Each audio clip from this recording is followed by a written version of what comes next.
Good evening, everyone. While I straighten this out, give me a second. Bear with me. Hopefully, this doesn't fall. It's not the sturdiest. Steering wheel all in the way. I'll just talk to you like this. How about that? I just want to talk to you guys today. I was just thinking that uh, boom or bust. What are you doing to protect your financial future when it comes to finances? Now, I hear all the financial intelligent people in the market talk about how we're going to experience one of the greatest busts in American history. I'm not on that bandwagon, so to speak. I'm not jumping on too hard, but it could be very possible that another recession is coming. Will it ever be something far as the Great Depression?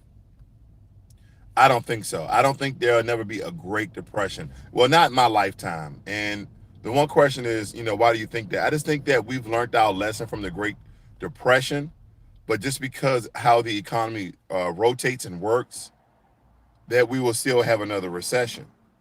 So, what are you doing to protect yourself in case of a recession? A lot of people have lost their jobs. A lot of people lost their homes, okay? Because during the recession of 2008, 2009, there was a lot of bad practices that the banking industry, the car industry, that's why they needed to be bailed out. What they did, they were giving loans to people who did not deserve it, who did not actually qualify for it. Good evening, Miss Curly Girl. Thanks for chiming in.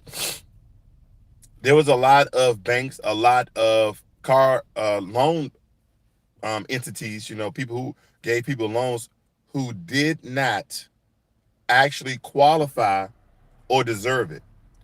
So believe it or not, real estate, housing, even loans, personal loans, business loans, low interest loans, high interest loans, debt. Okay, debt drives America.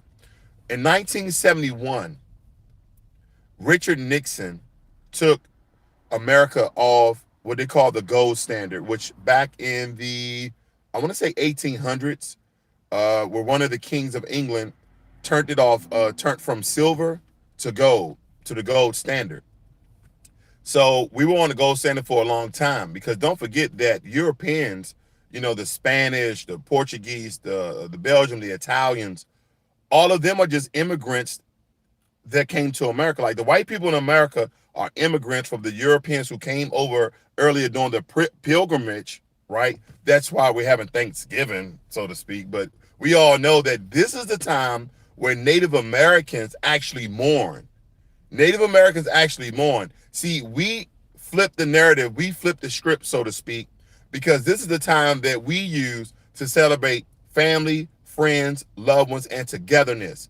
But this is the time that the Native Americans actually mourn because this is with the so-called pilgrims. That's the Spanish, the English, the French, the Italians, the Belgium, and the Portuguese came over with the plague, okay? Came over with smallpox, came over with death.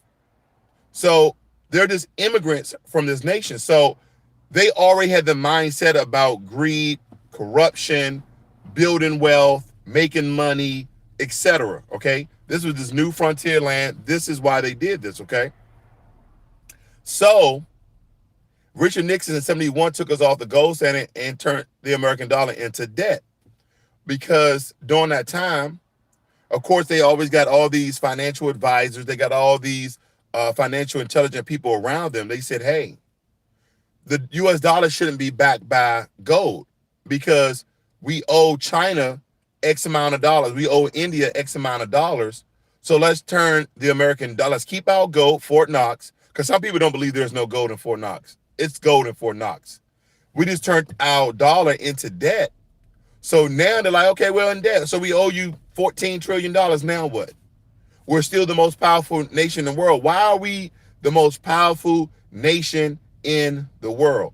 Some of you may say it's the farming industry, right? We produce more agriculture, more food than any other country. And you'll be right. We do produce more.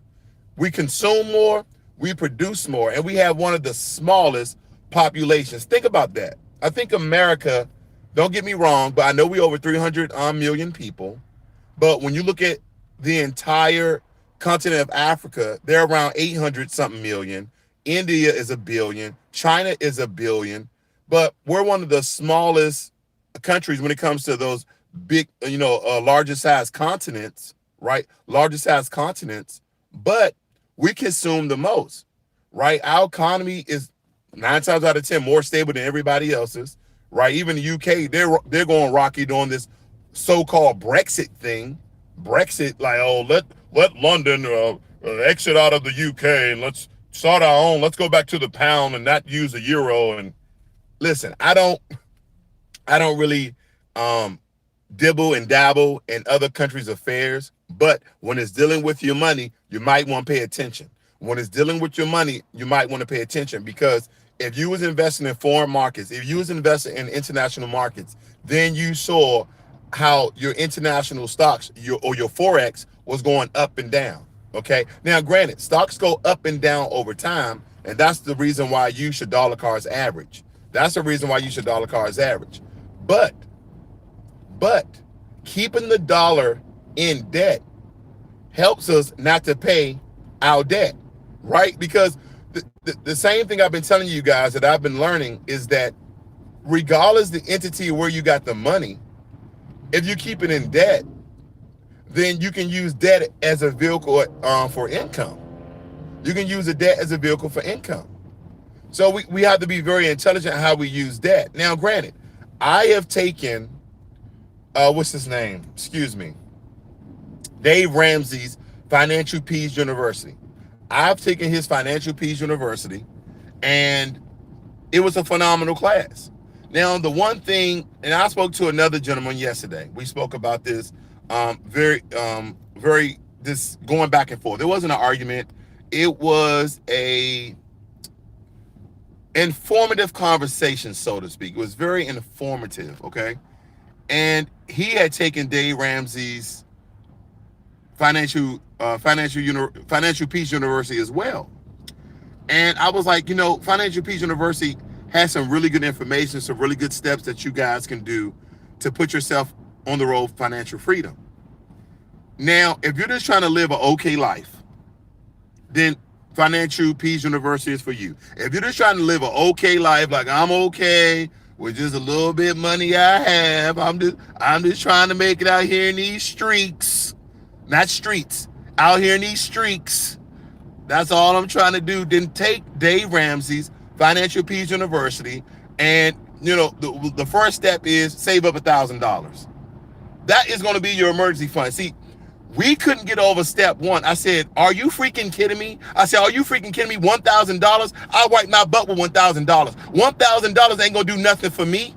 Because you know what? $1,000 ain't going to even pay your rent. $1,000 not going to even pay your mortgage. So how's that anywhere close of an emergency fund? Riddle me that, Batman. Riddle me that. So when you think about Dave Ramsey's Financial Peace University, again, it's a great program for those people who just want to be okay and have a very, very slow grow to being successful, but you will get there. I'm not saying it's a total bust. No, I'm saying it's a good method. It has great methodologies in it. But one of the first steps is to save $1,000, and $1,000 for most people in this day and age isn't anything. That's not a lot of money. Because some of you are like, well, $1,000 is a lot of money. No, it's not. You have to factor in that $1,000 is your emergency fund. And granted, some of you have tempers. Some of you don't have real skills. You just have jobs. Okay? What's a real skill? A real skill is something that the economic world actually wants, and you have it. Okay? Like people cry about, or they complain about, or they talk bad about HVAC systems. Well, big companies need HVAC systems, so people with an HVAC certification, that's a skill. They will always have a job. Plumbers will always have a job. Electricians will always have a job. So if you just have a job with no skill, like, oh, I'm human resources, they can get anybody to do human resources. You don't need a human resources bachelor's degree. You don't need a human resources certification. They can get anyone to do it. How are you protecting yourself in a market that is continue to boom, but we know anything that continues to boom will bust. We know that anything that continues to boom will bust. I want you to date back prior to the recession of 2008 and 2009 and actually look at the Great Depression. I think the Great Depression, if correct me if I'm wrong, guys, is 1929. Okay, that number 28, 29, 30, that number somehow rings a bell, and I wasn't even born. So that's why a lot of us don't really worry about that. But on average, the stock market crashes. Okay, that means we go into a recession every 10 to 12 years. And this is what you need to pay attention to. Donald Trump, if you are investing, Donald Trump has done your stock portfolio wonders. Don't beat me up. Don't beat me up. Don't call me a Sambo, okay? Because Uncle Tom, and here's the other thing. I'm tired of you guys saying Uncle Tom. I need you to read your history. Uncle Tom was the good guy. Uncle Tom was a slave that put cotton in other slave people's on sacks. Uncle Tom was the one that helped 100 plus slaves get to Canada. Okay, it was Sambo. It was Sambo who was a sellout. Okay, it was Sambo the one who's snitching. Okay, so let's get that very, very straight. But anyway, what are you going to do when the economy busts? Where's your money at? Where's your money at? Now, if some of you are investing in the US dollar, some people actually invest in US dollar. I was on Coinbase today, and I forgot to list my Coinbase link so you guys can go ahead and you get $5 a Bitcoin. I get $5 a Bitcoin, but I'm gonna list it. I'm gonna list it this evening. Okay, within give me 2 hours, I'll have that link for you guys to go in. You'll get $5 a Bitcoin, and I'll get $5 a Bitcoin. But I'm gonna list that for you guys. But you can go in Bitcoin and invest in cryptocurrency with the US dollar. Don't do that. Don't do that. I'm putting my money mostly in silver, and I might buy an ounce or two of gold. Because, see, what we need to understand, just because the American dollar had moved away from gold, the world deals in gold and silver, platinum and palladium. Okay? This is not the sole thing you should do. This is not the one investment you should throw all your eggs in a basket. If anyone is telling you that you're going to get rich quick by investing in precious metals, they're wrong. If anyone is telling you that you're going to get rich quick by investing in real estate, they're wrong. They're trying to cheat you out of your money. They're using all these tricks where they may give the title company $50,000 so they can get a check back for $50,000 and say, oh, this is from the title company for that property you signed for. It's all a gimmick. The point I'm making is this. If you don't have a diversified portfolio, because during the Great Recession, the Great Recession, the recession of 2008 and 2009, let me remind you that you're like, oh, I have my money in bonds. I have my money in bonds. Bonds went down. Bonds went down. People, believe it or not, lost money in bonds. And what are bonds? Okay, for the most part, bonds are loans to either the U.S. government or a corporation. Now, I tell people, if you want to make money off of bonds, I would probably ask how much money you want to make off of bonds. How much money? Do you want to make money like you want to be really, really risky? Then you want to deal in junk bonds. They call it junk bonds, okay? Those high risk bonds from corporations who just start up, who needs they need capital to pay their employees and computers and pay all their expenses, right? But they're banking on that their company will be successful. If you want to make, now that's where you're going to make the most money, are your junk bonds, okay? Are your junk bonds. That's where you're going to make your most money when it comes to bonds. Second on the list, right, but you're not going to make as much, are corporate bonds. Are corporate bonds. Buying bonds that's going to give corporations money so they can run their business and innovate, etc. Then last but not least, which is your safest ones say, hey man, you know, I'm just trying to throw some money where it's really, really safe, and I don't want to really lose anything. And that is when you look into U.S. security bonds. Okay, that is U.S. security bonds. Those are the bonds that you want to kind of dive deep into.